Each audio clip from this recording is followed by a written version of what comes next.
menurut saya ya, sebenarnya kebebasan yang benar-benar bebas itu tidak ada. Bahkan jika kata Hayek, pemerintah tidak ikut campur, bahkan Kak Adam Smith gitu, tidak ada ikut campur pemerintah sama sekali, itu kan tapi masih ada yang mengatur, yaitu invisible hand. Ataupun dalam Hayek sendiri, yang mengatur defisit dan inflasi itu sendiri kan adalah pasar itu sendiri kan. Bagaimana swasta saling bersaing satu sama lain. Masa ketika satu swasta ini sudah mencapai, kayak misal dia itu udah regulasinya seperti ini nih, masa satunya pengusaha baru itu regulasinya seperti itu? Kan otomatis kepercayaan pasar terhadap pengusaha baru kan otomatis mengikuti gitu sama pembisnis yang lama gitu. Menurut saya seperti itu.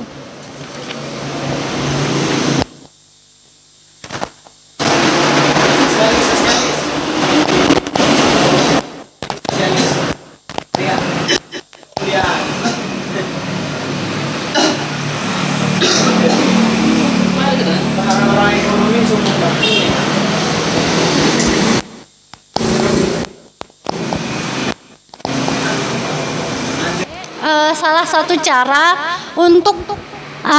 satu cara pertumbuhan ekonomi itu adalah dengan kuncinya adalah pengetahuan.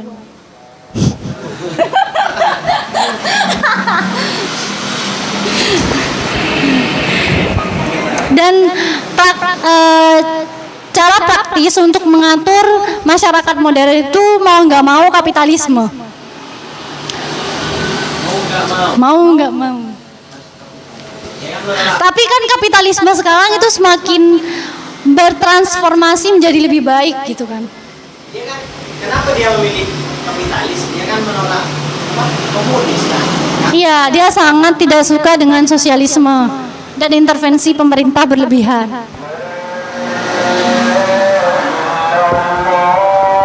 Saya kok berusaha mengambil kesimpulan.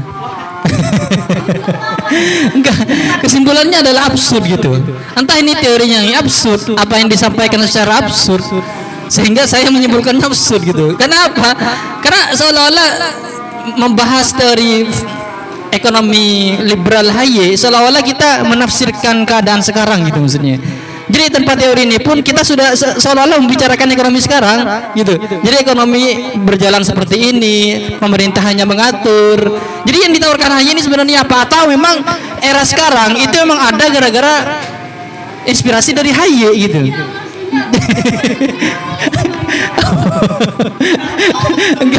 Jadi cuman begitu maksudnya. Gimana tuh? Kalau sekarang ya yang terjadi itu kan sama sedikit ini apa namanya utopis. Pemikiran Hayek itu kan utopis gitu loh. Tidak mungkin pemerintah itu tidak diskriminatif. Bahkan investor kan bisa membeli. Bahkan kan untuk regulasi atau hukum gitu loh, untuk izin investasi di sana itu kan bisa dibeli menggunakan uang gitu loh Mas. Kayaknya istilahnya lebih enak begini deh. Ini kayaknya seperti hukum itu ada dalam ranah abu-abu katanya. Jadi kayaknya Hayek ini berusaha memberikan solusi tengah. Karena emang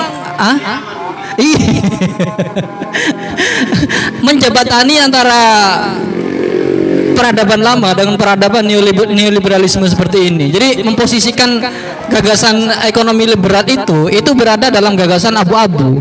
Maksud saya begini, kalau dihukum abu-abu itu masih pilihan, mau abu-abu gelap atau abu-abu terang gitu maksudnya. Jadi maksudnya di sini menjabatani dari peradaban yang lama, yang kalau peradaban lama memaksa kita membahas seputar terkait dengan intervensi negara, karena memang keperadabannya hanya berkembang di ranah itu gitu.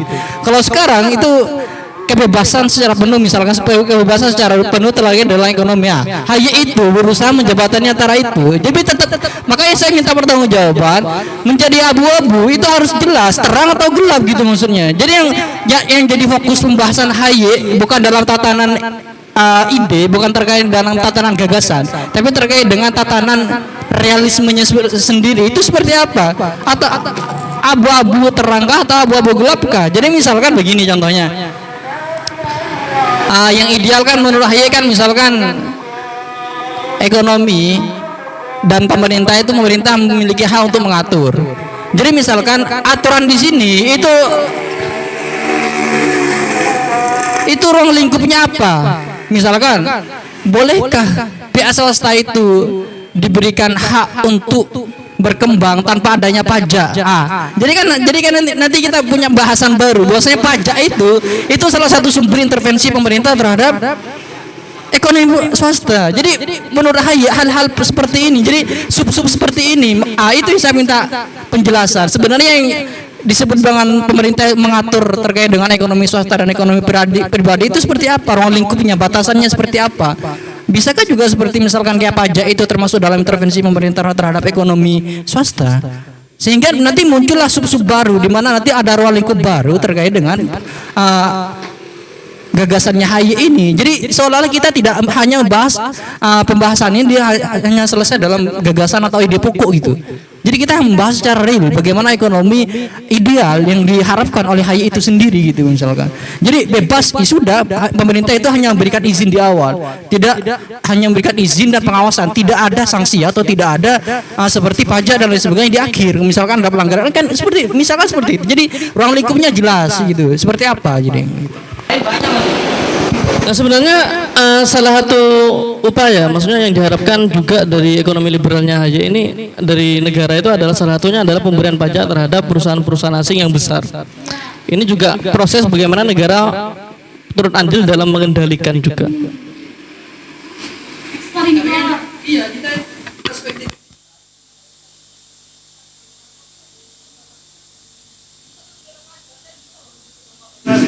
Nah itu yang menjadi permasalahan. Meskipun negara dianggap sebagai necessary, perlu. Tapi kayaknya perlu yang dimaksud orang-orang ekonomi liberal ini bukan minimal, tapi maksimal peran negara. Mulai dari mengatur keamanan, memberikan pajak kepada perusahaan-perusahaan besar swasta atau lain sebagainya.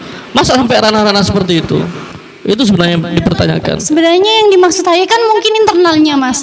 Kayak usaha apa yang ingin kamu lakukan atau produknya, pemasaran dan lain sebagainya. Tapi di sini kan kalau pajak itu kan ada rumus tersendiri. Misalnya pendapatan sebuah perusahaan itu berapa, jadi pembayarannya berapa. Itu untuk keamanan dari perusahaan itu sendiri.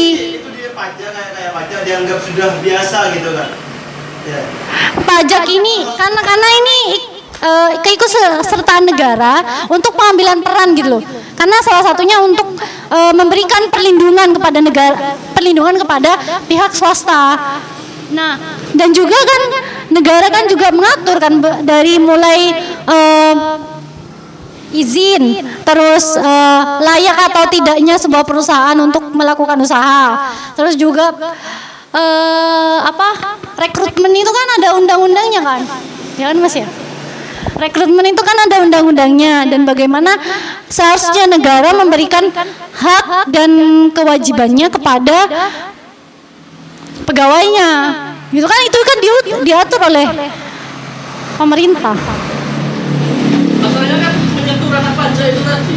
Kalau kita kalkulasikan kasar-kasarannya pajak itu juga ada manfaat bagi masyarakat. Kira dalam artian gitu.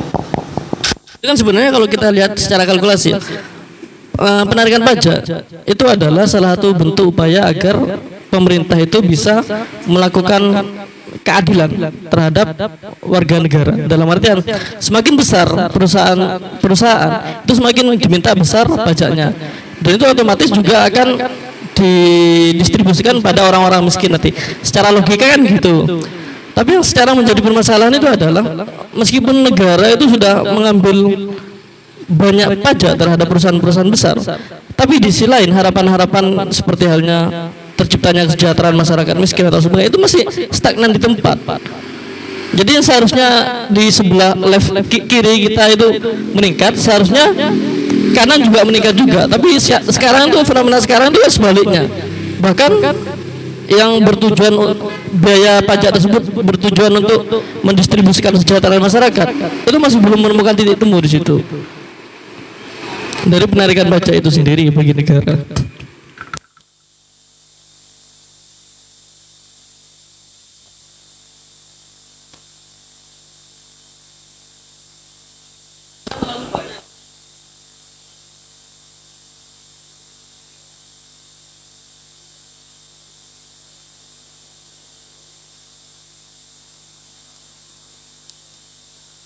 Tapi menariknya dari ekonomi liberal ini adalah ekonomi liberal ini berangkat dari pemahaman atau hasil perkawinan antara filsafat kebebasan dengan ekonomi.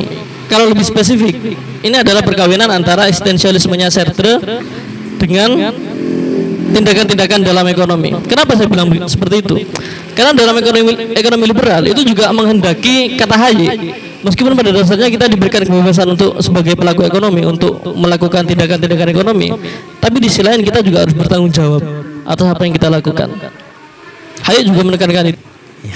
Pertama tadi itu kan untuk meningkatkan pertumbuhan ekonomi, kata Hayek itu harus dengan knowledge, ya kan, pengetahuan. Itu yang pertama. Nah, yang kedua, saya ingin tahu gitu, karena seakan-akan karena kurang lebih seru gitu. Iya, pengetahuan seperti apa versinya Hayek itu. Yang kedua, pertanyaannya adalah dari kemarin-kemarin kita kan seolah-olah hanya terpaku pada lahir, ya kan, terus meninggal. Gak ada sebuah catatan meninggalnya itu seperti apa. Mungkin pertanyaan gini, meninggalnya Friedrich Hayek itu seperti apa sih?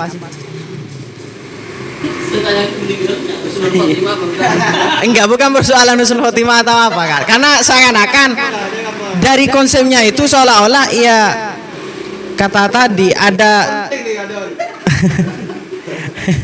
siapa tahu ini ya enggak itu cuman pertanyaan saja sih ya, terserah pemantik, itu hak pemantik yang mau menjawab. Cara meninggalnya proses meninggalnya dari Hayek kan, proses meninggalnya ya karena aduh gitu kan, kalau dalam versi Islam kan enggak ceritanya gimana gitu, mungkin ada ceritanya gitu, ada sumber-sumbernya kan, seperti itu.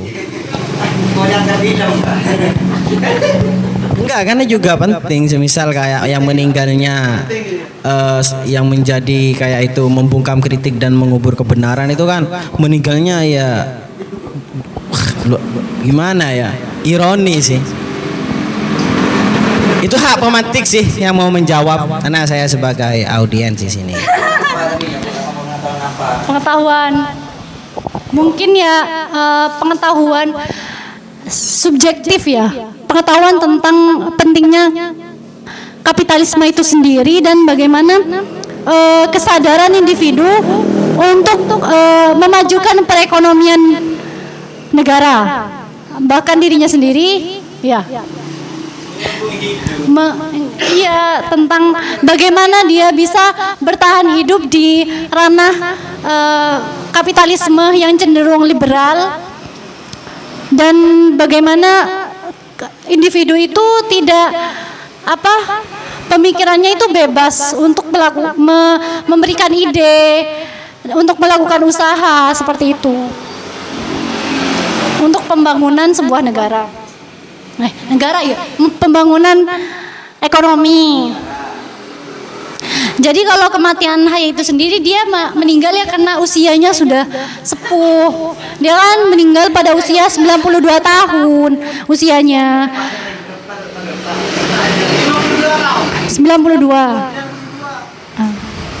Hampir 100 tahun. Iya, dia cukup berumur panjang kan, di sana kan dikatakan dia cukup berumur panjang dan bisa menyaksikan runtuhnya negara Rusia kan, negara Uni Soviet. Dia itu kan juga pernah menjadi seorang tentara Perang Dunia Pertama, dia menjadi tentara di Austria, dia bergabung di sana. Dan dia meninggalnya memang penyakit paru-paru. Dia menikah dengan cinta pertamanya. Iya itu. Dia meninggal di apartemennya, dihadiri oleh sekitar 100 orang pada pemakamannya gitu. 100 orang lebih.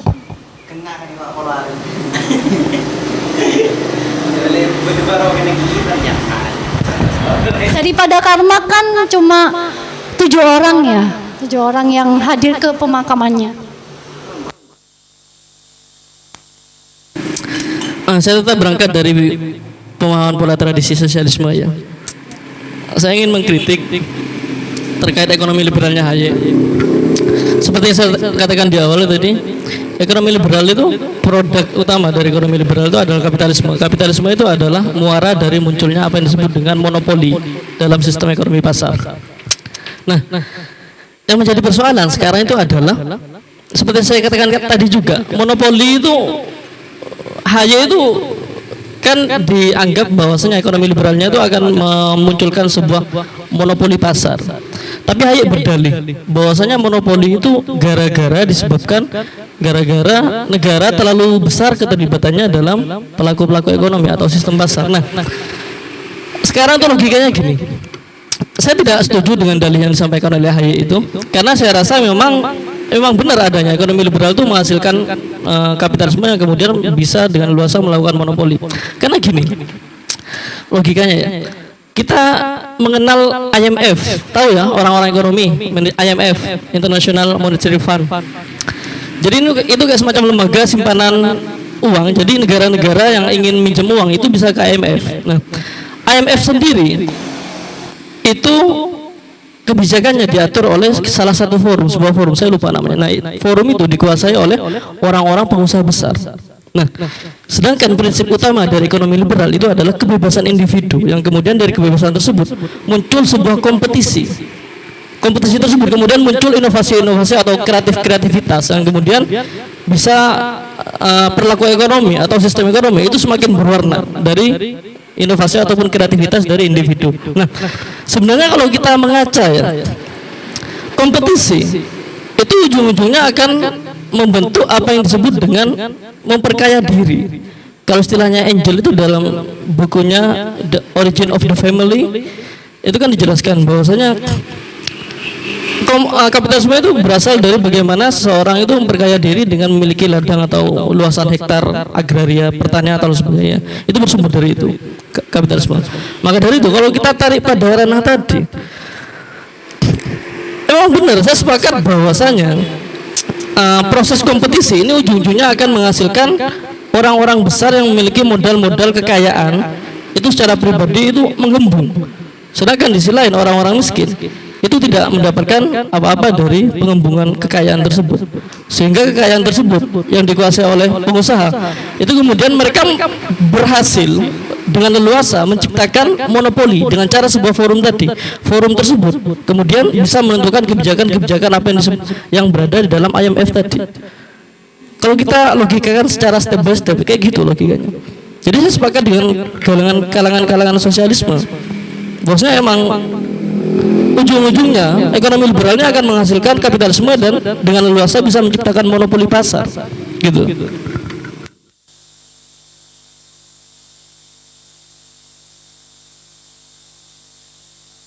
Aja berarti ini keluh kesah liberal. Pasar bebas mampu mengalokasikan barang dan jasa secara efektif dibandingkan negara. Terus kegagalan pasar bisa diatasi dengan kompetisi dan itu akan menghasilkan keuntungan. Dan di sana kan di dalam bukunya Hayek yang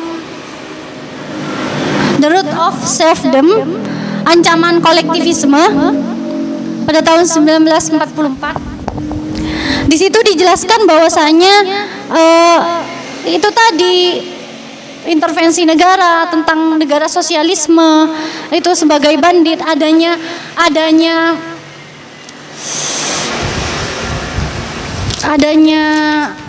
negara yang akan adanya tiran gitu loh, gitu.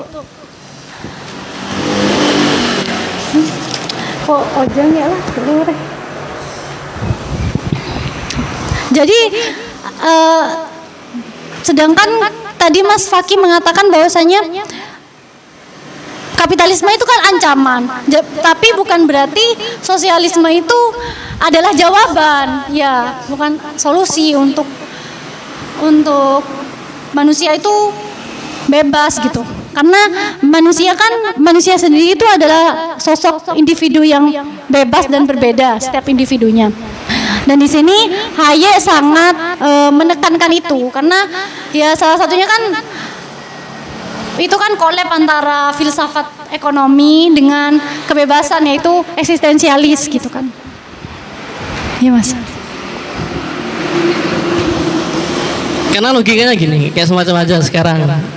Contohnya aja pada krisis moneter 98. Saya nggak tahu apakah negara kita itu berhutang ke IMF waktu itu atau enggak, saya nggak tahu. Intinya kalau kita logikakan, misalnya krisis moneter itu secara otomatis keuangan negara itu juga defisit. Dalam artian terjadi Great Depression juga. Dan salah satu upaya yang ditawarkan oleh beberapa ekonom itu adalah dengan cara melakukan peminjaman uang di IMF salah satunya. Nah, IMF sendiri itu yang mengendalikan adalah orang-orang hasil dari kompetisi tadi loh. Orang-orang yang katanya kebebasan individu menghasilkan orang-orang yang berkompetisi, menghasilkan ide-ide kreatif. Itu orang-orang yang berkompetisi ada di balik IMF semua. Jawabannya itu kan kalau IMF kan meminjamkan uang, tapi kan ada sebuah kan World Bank kan, ada World Bank kan.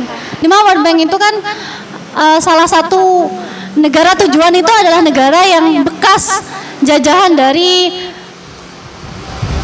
negara sosialisme itu sendiri gitu, untuk lebih memajukan negaranya. Terus apa? Kok lupa ya? Karena gak logis. Salah satu kritikan ekonomi liberal terhadap sosialisme itu adalah karena kebebasan perilaku ekonomi itu kita tidak bisa mencapai sebuah kesejahteraan dengan cara melakukan tindakan ekonomi secara kolektif. Itu tuh kritikan ekonomi liberal terhadap sosialisme seperti itu. Karena kesejahteraan ekonomi itu akan dihasilkan secara individu, bukan secara kolektif. Nah, sedangkan sosialisme menawarkan kolektivisme tadi. Nah, tapi dampak positif yang dihasilkan dari kolektivisme itu tadi adalah kesetaraan semuanya. Ini dampaknya lebih besar daripada yang di stigmatisasi oleh kaum-kaum ekonomi liberal. Enggak Mas. Menurut Hayek mungkin ada kesetaraan di sana, tapi di lain sisi itu lebih besar penindasannya. Akan terjadi penindasan, penindasan terus pelanggaran hak-hak individu dan juga perbudakan dan pembunuhan massal. Karena manusia di sana di ekonomi sosialis itu dianggap sebagai hewan pekerja saja.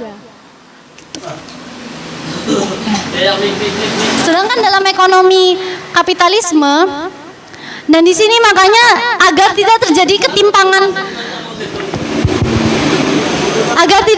ketimpangan dan monopoli itu sendiri, makanya ada peran hukum di sini, ada peran hukum yang dimainkan oleh pemerintah.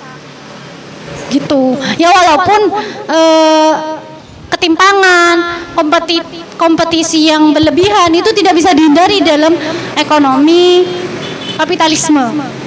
Kesejahteraan yang dimaksud Hayek itu gimana sih gitu kan? Dalam konsep kapitalismenya itu. Dalam konsep ekonomi liberalnya gitu kan.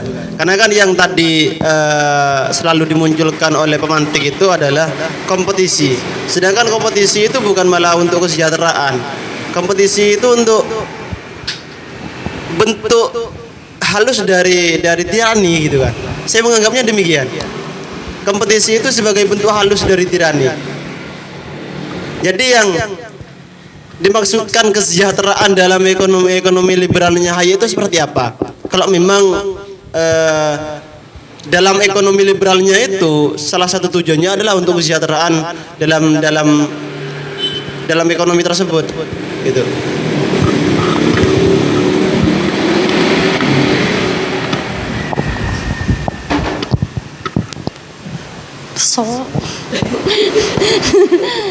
Ya kesejahteraannya itu kan apa ya, benih kesejahteraan sih. untuk meningkatkan kualitas hidup manusia individu. Jadi Kebebasan. skemanya individu bukan Jadi saya menganggapnya bukan kesejahteraan, tapi untuk apa ya, tujuan ekonomi liberal itu hanya untuk membebaskan diri saja. Kebebasan untuk melakukan pertumbuhan ekonomi. Iya, secara pribadi kan. Enggak. Lah kan Namanya juga kompetisi, berarti kan tetap secara pribadi, meskipun saya berkelompok gitu kan dengan 3 orang atau 5 orang, tetap saja itu untuk tujuan pribadi saya dan teman-teman sekalian, kan gitu. ya maksimal perusahaan swasta, privatisasi tadi. iya. Tapi kan tetap perusahaan pribadi. Jadi kesejahteraannya nihil berarti kan. Sejahtera. Sejahtera. Sejahtera terhadap tidak ada penyelewengan kebebasan individu dan ketika ekonomi sosialisme itu diterapkan itu lebih banyak tirannya daripada kebebasannya gitu loh. Itu lebih banyak terjadi, yang berkuasa itu adalah minoritas tiran. Seperti itu. Walaupun dalam pasar kapitalisme katanya itu akan ada monopoli gitu kan. Tapi di sana Berarti kan tidak. mengakui monopoli kan. Tapi Mengakui monopoli ekonomi liberal itu kan. nah itu secara kontradiktif. Secara iya kan. Nggak boleh kan. Sifat dasar manusia kan mengambil keuntungan sebesar-besarnya dan kita tidak bisa terhindar dari itu. Keuntungan sebesar-besarnya, kekuasaan selebar-lebarnya, seperti itu kan? Memang saya agak dapatnya Haye, dalihnya Haye. Monopoli itu. Saya agak sepakat dengan pendapatnya Haye, dalihnya Haye, bahwasanya monopoli itu kemungkinan besar itu dihasilkan dari adanya bagaimana campur tangan pemerintah terhadap proses monopoli sehingga menghasilkan monopoli. Tapi dengan proses memperkaya diri, misalnya pada perusahaan privat, perusahaan swasta, itu memperkaya dirinya sendiri, itu bahkan lebih besar loh dampaknya untuk memunculkan monopoli tadi daripada keterlibatan negara. Nah itu. Jadi dalihnya tadi itu bahwasanya negara, peran negara yang besar itu yang menghasilkan monopoli, tidak seperti itu. Bahkan semakin besar kekayaan sebuah perusahaan, itu semakin leluasa mereka untuk mengatur kepentingan-kepentingan pasar bebas sekarang ini. Monopoli itu tadi bukan gara-gara adanya backingan dari pemerintah. Itu yang sangat disesalkan dari Haye.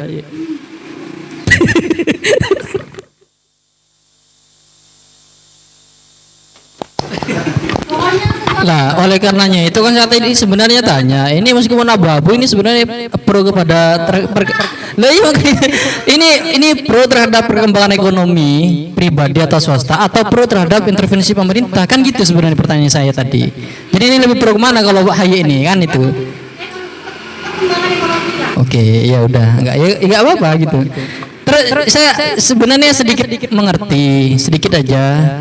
Memang harapan Haye ini sebenarnya ingin menciptakan generasi ekonom-ekonom baru, sehingga misalkan ketika intervensi pemerintah itu sedikit, maka kehendak untuk berusaha untuk menciptakan suatu usaha atau gairah untuk menciptakan ekonomi baru itu semakin banyak gitu loh. Kan itu sebanding maksudnya. Ketika persyaratan dari pemerintah itu semakin sedikit, tidak ada pajak, tidak ada ini seperti misalkan.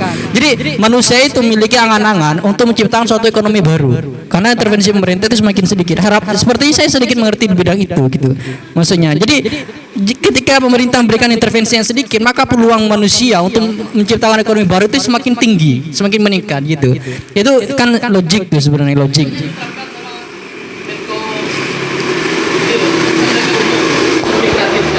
Nah, itu termasuk nilai-nilai ekonomi liberal ada dalam ekonomi kreatif gitu. Iya. Berarti itu tetap ekonomi liberal berarti. Nah, makanya saya bilang itu absurd sekarang. Kan gitu. Itu kan nyambung semua jadinya gitu, maksudnya karena memang dalam ekonomi kreatif yang dikembangkan oleh pemerintah saat ini itu memberikan tujuan bahwasanya menciptakan UKM UMKM sebesar-besarnya gitu, dengan memberikan izin yang lebih mudah, lebih cepat dan lebih ringan gitu. Jadi itu kan otomatis gairah untuk menciptakan usaha baru, ekonomi baru itu besar peluangnya. Saya sedikit mengerti dalam bidang itu gitu. Tapi dalam bidang hukum gitu. Ya sebenarnya rada ambigu memberikan tafsiran hukum, fungsi hukum dalam tataran ekonomi liberal dalam HY ini dengan menggunakan kata kunci mengatur dan juga intervensi itu sangat tidak bisa dipertanggungjawabkan gitu. Iya, karena emang di satu sisi tujuan hukum untuk mengatur isinya adalah membatasi. Ada gap. Nah iya. Contoh.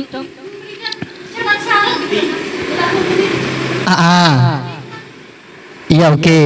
Gimana tuh maksudnya itu? Jadi misalkan contoh lebih kecilnya aja misalkan poligami misalnya. Yang paling sederhana kita paham aja misalkan. Karena kan kita bukan latar belakang ekonom, tapi latar belakang keluarga kita ada gitu. Jadi iya gitu maksudnya. Toh meskipun dulu tidak ada aturan hukum sebelum ada Islam, tuh sebelum ada aturan hukum terkait dengan berapa istri yang kita punya. Makanya dulu praktek punya istri kan banyak nih. Ada katanya berpuluh-puluh bahkan beratus-ratus sudah pernah dipraktekkan. Ketika Islam datang dengan ada 4, itu saya tanya itu membatasi apa mengatur? Loh, kalau kata saya emang idealnya memang kalau konsep gagasan ideal pakar mengatakan itu mengatur 4. Tapi kalau misalkan kita menggunakan pendekatan kalkulasi dari 100 menjadi 4 kan membatasi. Jadi pembatasan dengan pengaturan itu tidak bisa dipisahkan, itu loh intinya begitu gitu maksudnya. Jadi toh sejauh mana hukum itu bisa mengatur, sejauh itu pula hukum itu bisa membatasi gitu loh.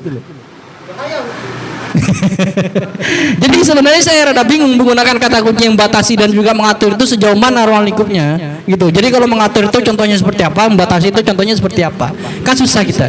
Kalau kita bisa memberikan ruang lingkup kedua hal itu, kita bisa bedakan secara sederhana sebenarnya terkait dengan ekonomi liberal dalam menggunakan perspektif hukum. Nah gitu. Ini bisa dikasih contoh gitu loh Mas. Contoh. Kalau jawabannya itu contoh gitu, nggak apa-apa. Ya coba aja, kalau salah nanti ulang kan. Kalau sekarang kan gini. Kalau sekarang kan banyak investor untuk investasi gitu kan, yang memudahkan. Misal kayak saya yang tidak terlalu banyak uang, tidak terlalu mengerti tentang investasi itu kan dipermudah dengan banyaknya pihak ketiga, aplikasi-aplikasi seperti Ajaib, Bibit, Bareksa dan lain sebagainya gitu kan. Nah, secara hukum mereka itu kalau saya baca itu di Gmail itu banyak banget, tapi kan saya nggak baca. Tapi kan otomatis saya terjerat hukum di sana. Apa namanya ya? Apa Mas? Bahasa hukumnya apa? Terjerat. Kalau kita apa ya?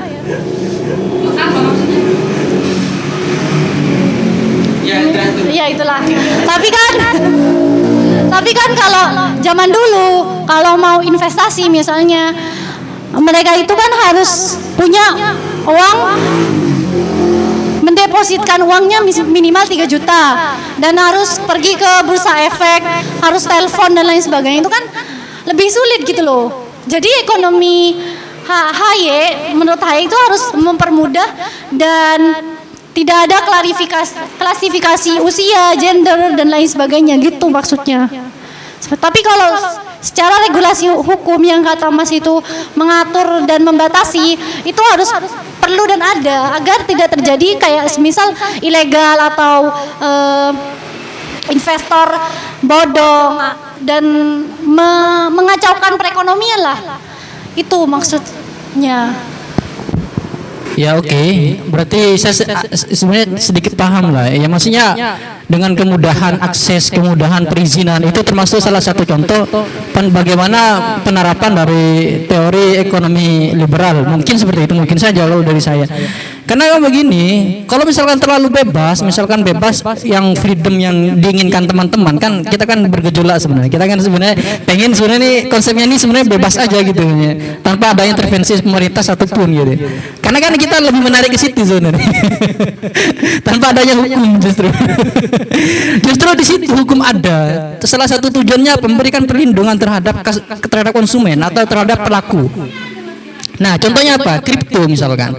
Kripto itu kan memberikan akses bebas-bebasnya terhadap konsumen. Bagaimana memberikan peluang, bagaimana untuk penarikan dan sebagainya tanpa adanya hukum. Enggak, kripto kan enggak diakui di Indonesia. Loh, kan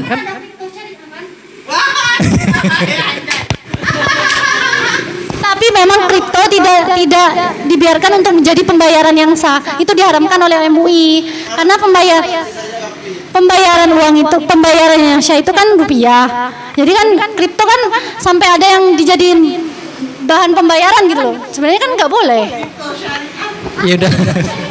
Yaudah saya ganti menjadi cryptocurrency. Kalau currency kan sudah berbentuk koin jadinya. Kan udah itu istilah-istilah atau NFT itu sudah jual beli karya sudah tuh.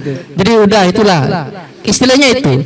Jadi cryptocurrency, kripto yang berbentuk koin yang sehingga itu dijadikan alat jual beli. Karena memang sebenarnya yang paling fenomenal kripto itu kan alat jual beli sebenarnya daripada jual saham, beli saham. Karena kalau beli saham banyak yang legal gitu. Karena kita tertarik terhadap dunia kripto itu karena dia tidak ada hukum. Karena dia tidak ada aturan, makanya disebut cryptocurrency gitu maksudnya. Kalau misalkan terkait dengan saham aja, mending ke bibit aja, ngapain jauh-jauh bahas kripto kan gitu loh.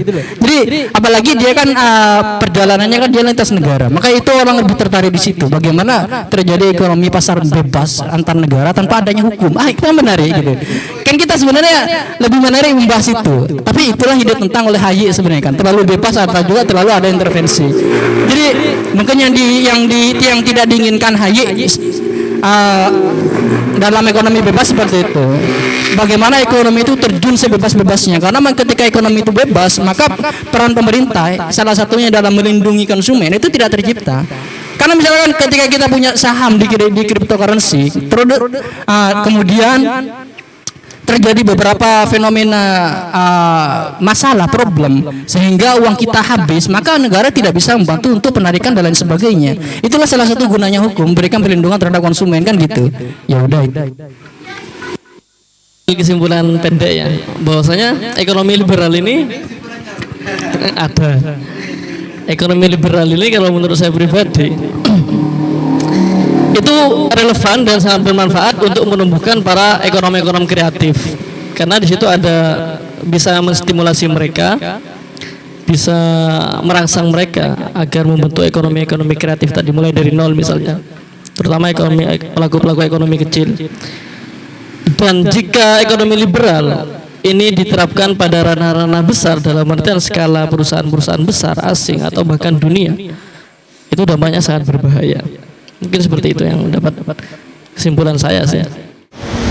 Jadi kesimpulan dari diskusi hari ini, saya akan tutup dengan pemikiran HY, yaitu ekonomi pasar bebas dan masyarakat bebas pada umumnya. Ya, jadi bisa diakses oleh pihak apapun dan manapun, tapi masih diatur di ranah hukum gitu, dibatasi oleh hukum. Tapi hukum di sini yaitu 4 tadi. Government is safe is bound by the law. Pembatasan pemerintah, intervensi pemerintah itu juga dibatasi oleh hukum, dan setiap orang di dalam masyarakat memiliki kesetaraan dalam mengakses hukum, dan martabat manusia sebagai individu itu diatur dan dilindungi di bawah hukum, dan hukum bisa diakses oleh siapapun. Sosialisme itu menurut HY akan menjadikan sedikit memberikan tiran gitu, terjadi bencana dan